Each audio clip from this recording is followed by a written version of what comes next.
الحمد لله رب العالمين والصلاة والسلام على سيد المرسلين وعلى آله وأصحابه أجمعين أما بعد فقد قال الله تبارك وتعالى في القرآن المجيد والفرقان الحميد أعوذ بالله من الشيطان الرجيم بسم الله الرحمن الرحيم ولا تقولوا في سبيل الله أموات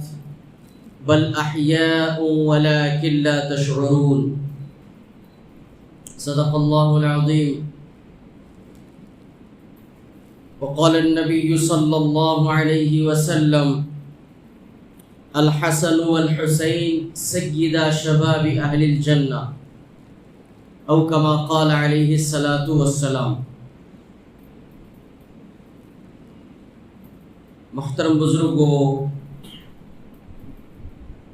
نوجوانوں، آج محرم الحرام کی 10ویں تاریخ ہے جس کو یوم عاشورہ کہا جاتا ہے،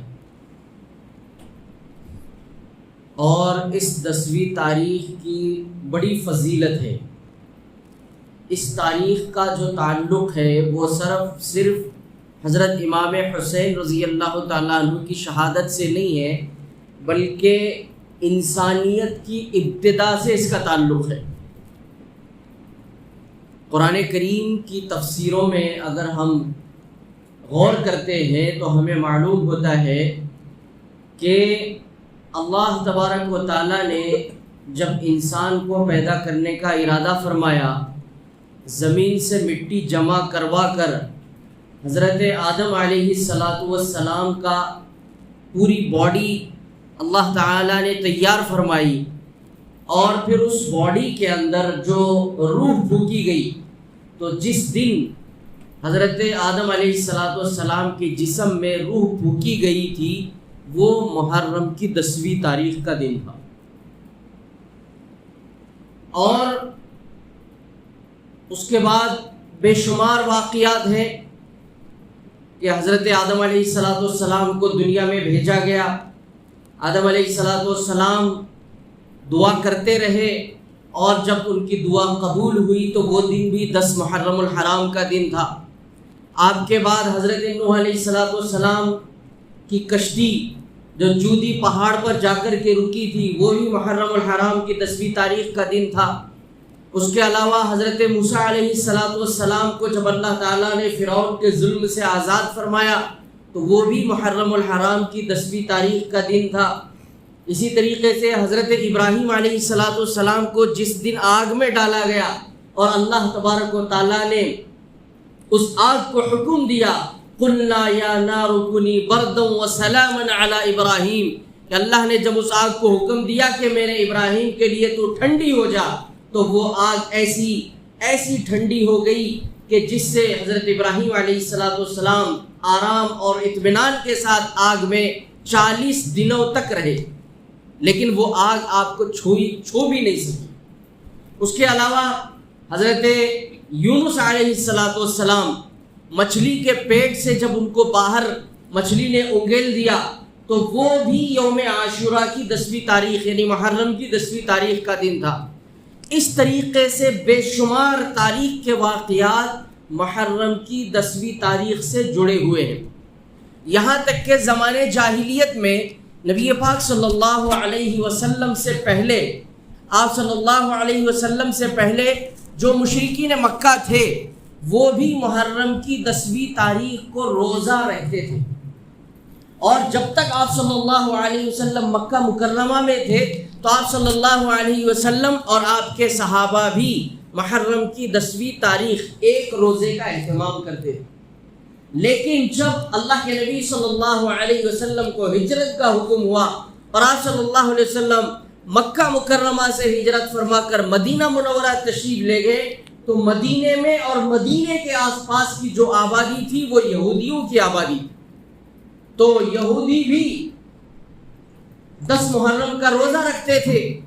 تو رسول اللہ صلی اللہ علیہ وسلم نے ان سے پوچھا کہ آپ 10 محرم کا کیوں روزہ رکھتے ہیں؟ تو انہوں نے جواب دیا کہ ہم 10 محرم کا روزہ اس لیے رکھتے ہیں کہ حضرت موسیٰ علیہ السلام کو، بنی اسرائیل کو اللہ تبارک و تعالیٰ نے فرعون کے ظلم سے 10 محرم کو آزاد کیا تھا، اور حضرت موسیٰ علیہ السلام نے شکرانے کے طور پر 10 محرم کا روزہ رکھا تھا، اس لیے ہم ان کی اتباع میں 10 محرم کا روزہ رکھتے ہیں۔ تو اللہ کے نبی صلی اللہ علیہ وسلم نے فرمایا کہ تو یہ جو 10 محرم کا روزہ جس کو تم رکھ رہے ہو، اس کے تو زیادہ حقدار ہم ہیں، کیونکہ ہم بھی ان کو نبی مانتے ہیں، اور ان سے میری ملاقات معراج میں بھی ہوئی تھی، اور انہی کے طفیل میں میری امت کے لیے نمازوں میں ڈسکاؤنٹ ملا تھا، تو لہٰذا ہم بھی جو ہے روزہ رکھنے کے اس کے زیادہ مستحق ہے۔ اس وقت اللہ کے نبی صلی اللہ علیہ وسلم نے تمام صحابہ کے سامنے تقریر فرمائی اور 10 محرم کی روزے کی فضیلت ان کے سامنے بیان فرمائی کہ اے میرے صحابہ، میں بھی 10 محرم کا روزہ رکھتا ہوں اور آپ بھی 10 محرم کا روزہ رکھو، اور جو بندہ 10 محرم کا روزہ رکھتا ہے، اللہ کے نبی صلی اللہ علیہ وسلم نے فرمایا اللہ تعالیٰ اس کے پچھلے 1 سال کے گناہ اور اگلے 1 سال کے گناہ، اس طرح سے 2 سال کے گناہ ایک روزہ رکھنے پر اللہ تعالیٰ معاف کر دیتے ہیں۔ لیکن ساتھ ہی ساتھ اللہ کے نبی صلی اللہ علیہ وسلم نے فرمایا کہ 10 محرم کا روزہ یہ تو سنت ہے، لیکن تم لوگ ایک اور روزہ اس کے ساتھ جوڑ دو، یا تو 9 اور 10 کا روزہ رکھو یا 10 اور 11 کا روزہ رکھو، اور وہ اس لیے تاکہ یہودیوں کی مخالفت ہو جائے۔ یہودی 10 محرم کا ایک روزہ رکھتے ہیں، لہذا ہم ان کی مخالفت میں ایک کے بجائے 2 روزہ رکھیں گے تاکہ ان کے ساتھ ہماری مشابہت نہ ہو۔ اس حدیث سے اندازہ ہوتا ہے، آپ صلی اللہ علیہ وسلم کے اس بیانیے سے ہمیں یہ معلوم ہوتا ہے کہ اللہ کے نبی صلی اللہ علیہ وسلم نے عبادتوں میں بھی غیروں کی مشابہت سے منع کیا ہے۔ نیک کاموں میں بھی غیروں کی مشابہت نہیں ہونا چاہیے، تو پھر برے کاموں میں تو مشابہت کا کوئی سوال ہی پیدا نہیں ہوتا۔ اور علماء نے اس حدیث کی تشریح میں یہ بھی لکھا ہے کہ انسان کو چاہیے کہ اپنے ظاہر کو اور اپنے حلیے کو، اپنے چال چلن کو، اپنے کردار کو ایسا بنانا چاہیے کہ وہ دوسروں سے ممتاز دکھے، وہ مسلمان دکھے دور سے۔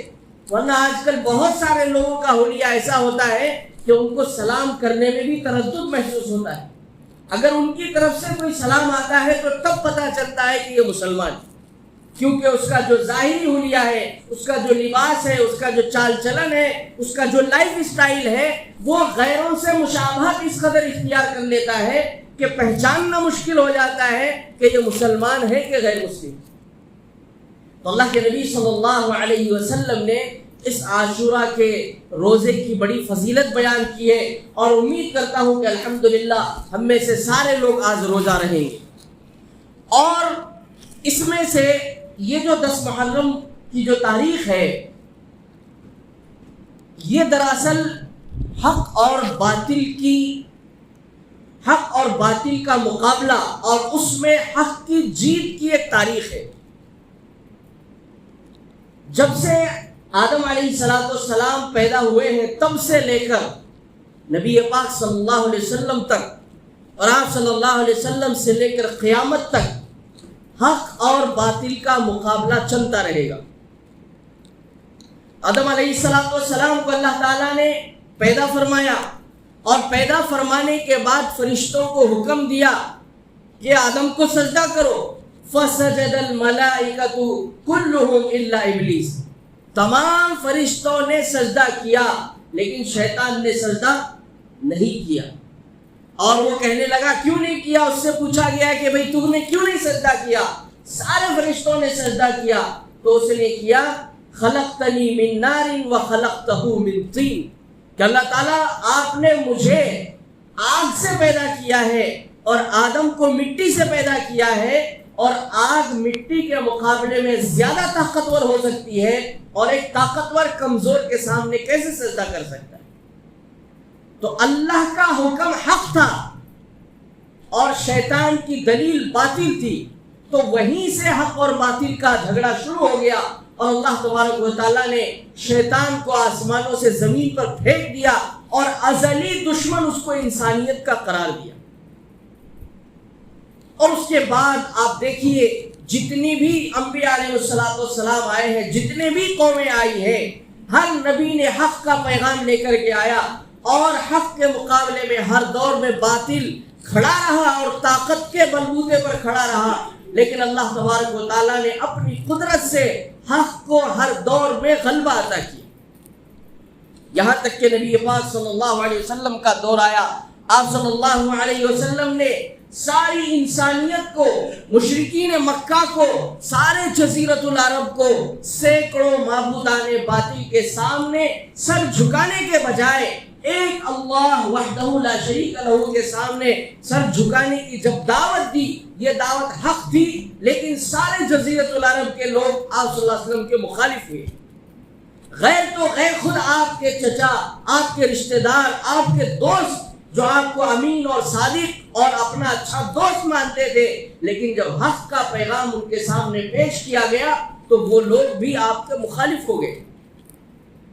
23 سال کا عرصہ ہے، 23 سال کے عرصے میں اللہ تبارک و تعالیٰ نے اس حق کو اتنی سربلندی عطا کی، اتنی عزت عطا کی کہ 23 سال کے اس مختصر مدت میں اللہ تعالیٰ نے اسلام کو پوری دنیا کے اندر پھیلا دیا۔ اور آپ صلی اللہ علیہ وسلم کے بعد خلفائے راشدین کا دور، پھر حضرت حسن کا دور اور حضرت حسین رضی اللہ تعالیٰ عنہ کا دور، اور اس کے بعد جتنے بھی اسلامی ادوار اور جتنے بھی اسلامی بادشاہ گزرے ہیں، ہر زمانے میں حق اور باطل کی جنگ چلتی رہی۔ حضرت امام حسین رضی اللہ تعالیٰ عنہ کی جو شہادت کا واقعہ پیش آیا ہے، جس کو ہم واقع کربلا کہتے ہیں، کربلا ایک مقام کا نام ہے، اور اس مقام پر حضرت امام حسین کی شہادت ہوئی، اور اس واقعے کی رونما ہونے کی وجہ صرف یہ تھی کہ یہ جو یزید جس کو خلافت دی گئی تھی، اور اس یزید کا جو کردار تھا، اس کا جو کیریکٹر تھا، تاریخ کی کتابوں میں لکھا ہوا ہے کہ وہ جس وقت اس کو خلیفہ بنایا جا رہا تھا، حضرت امیر معاویہ رضی اللہ تعالیٰ عنہ کا وہ بیٹا تھا، اس وقت تک اس کا کردار اچھا تھا، اس وقت تک وہ نیک تھا، نمازی تھا، پرہیزگار تھا، لیکن جب انسان کے پاس طاقت آتی ہے، قوت آتی ہے، دولت آتی ہے، پاور آتا ہے، تو شیطان اس کے اوپر اپنا جو ہے پورے حربے استعمال کرنا شروع کر دیتا ہے، اور اگر وہ ایمان کے اعتبار سے کمزور رہتا ہے تو پھر وہ شیطان کے جال میں پھنس جاتا ہے۔ ایک دور ایسا آیا کہ یزید فسق و فجور میں مبتلا ہو گیا، نمازوں کا چھوڑنے والا ہو گیا، اور شراب اور شباب کی لت اس کو لگ گئی۔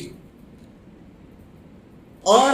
جب انسان کے پاس پاور ہوتا ہے، پیسہ ہوتا ہے، طاقت ہوتی ہے، تو وہ یہ نہیں دیکھتا کہ سامنے والا شخص کتنا معزز ہے، سامنے والا شخص کتنا محترم ہے، سامنے والے شخص کا خاندانی پس منظر کیا ہے، وہ صرف یہ چاہتا ہے کہ کوئی بھی ہو سامنے وہ میری اطاعت کرے، وہ میری غلامی کو تسلیم کرے، وہ میری حکومت کو تسلیم کرے۔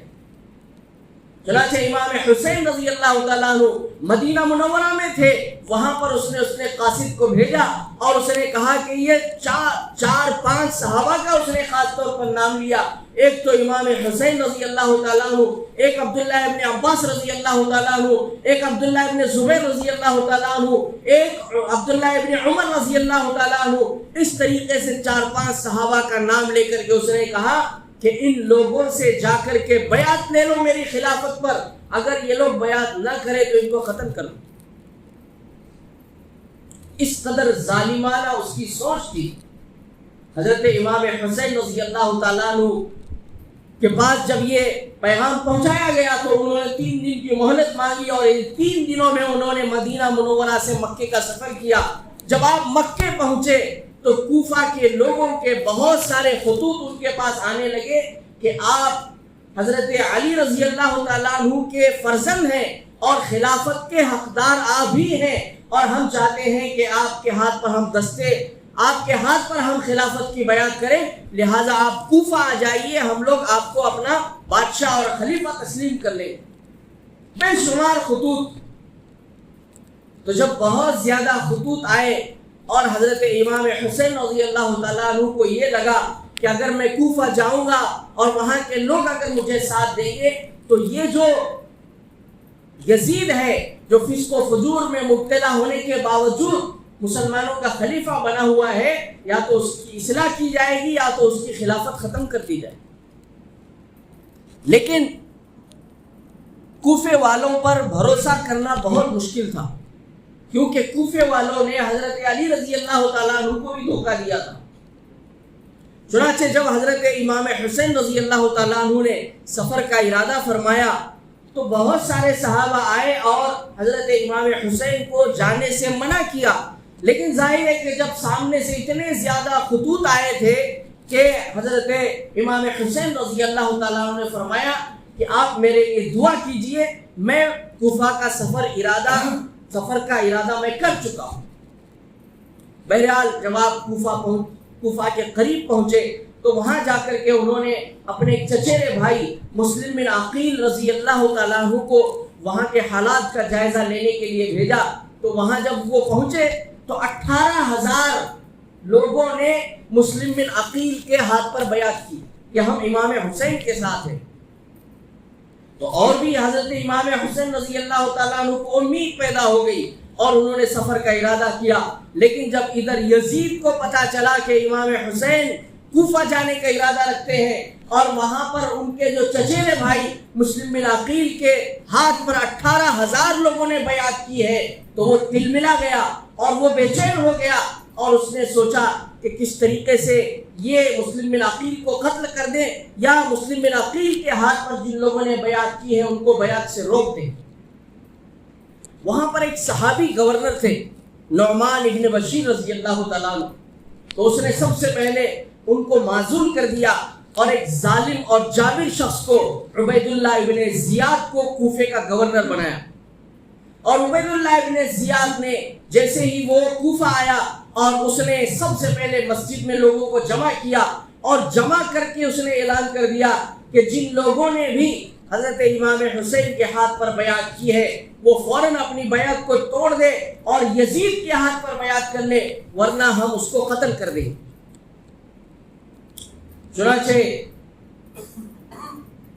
حضرت مسلم بن عقیل رضی اللہ تعالیٰ عنہ کے ہاتھ پر جو 18,000 لوگ بیعت کیے تھے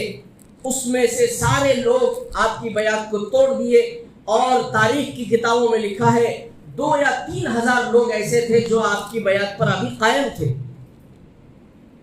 اور اس ظالم نے مسلم بن عقیل رضی اللہ تعالیٰ عنہ کو شہید کر دیا۔ یہ خبر جب حضرت امام حسین کو پہنچی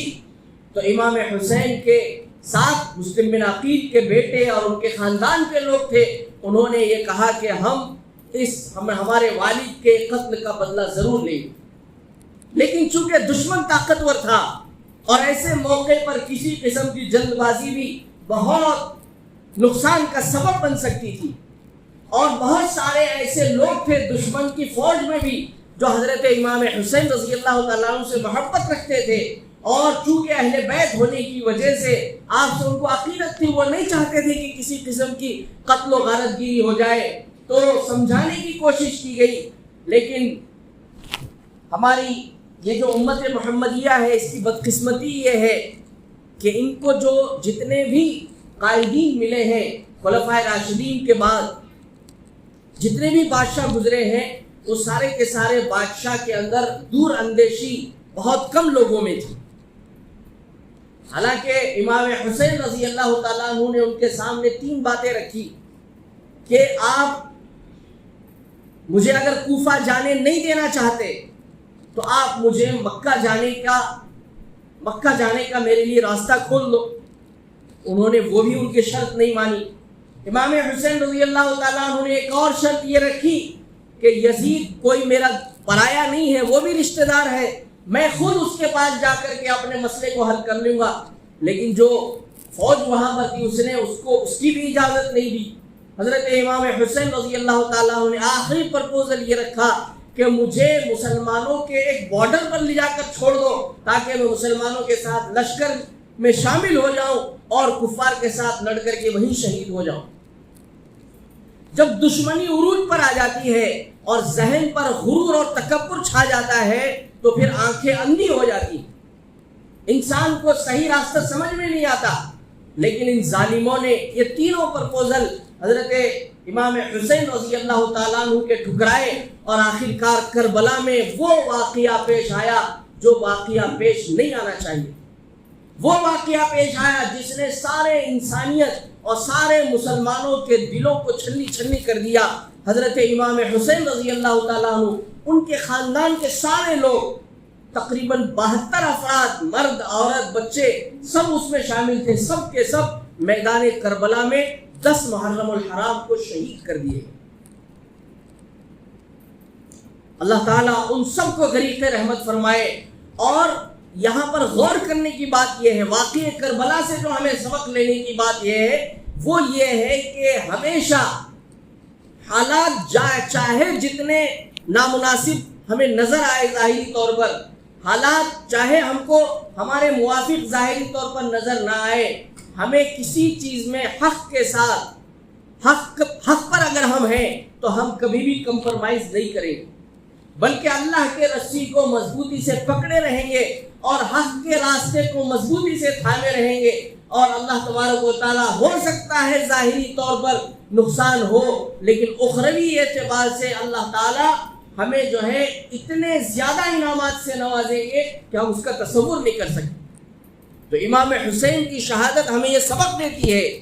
کہ ہمیں ہر حال میں حق پر رہنا چاہیے، ہر حال میں ہمیں ظلم کے خلاف کھڑا ہونا چاہیے، ارتداد کے خلاف کھڑا ہونا چاہیے۔ اور یہ جو کربلا کا واقعہ ہے امت کو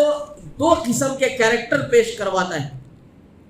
ایک یزیدیت کا کیریکٹر ہے، یزیدی کیریکٹر ہے کہ اس میں ظلم ہے، زیادتی ہے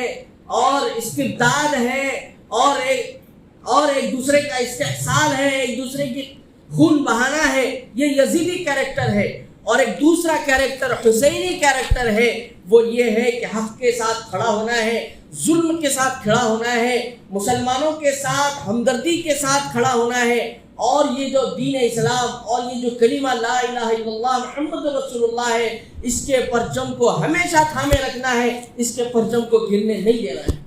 یہ 2 قسم کے کیریکٹر اس واقعے سے سامنے آتے ہیں، اور ہمیں چاہیے چونکہ ہم رسول اللہ صلی اللہ علیہ وسلم کی امتی ہیں اور اہل بیت سے محبت یہ ہمارا ایمان کا حصہ ہے، اہل بیت سے محبت یہ ہماری مسلمان ہونے کی پہچان ہے، تو ہمیں حسینی کیریکٹر کو اختیار کرنا چاہیے۔ اللہ تبارک و تعالیٰ سے دعا ہے کہ اللہ تعالیٰ کہنے سننے سے زیادہ عمل کرنے کی توفیق عطا فرمائے۔ جو حضرات سنتیں نہیں پڑھے سنتیں پڑھیں۔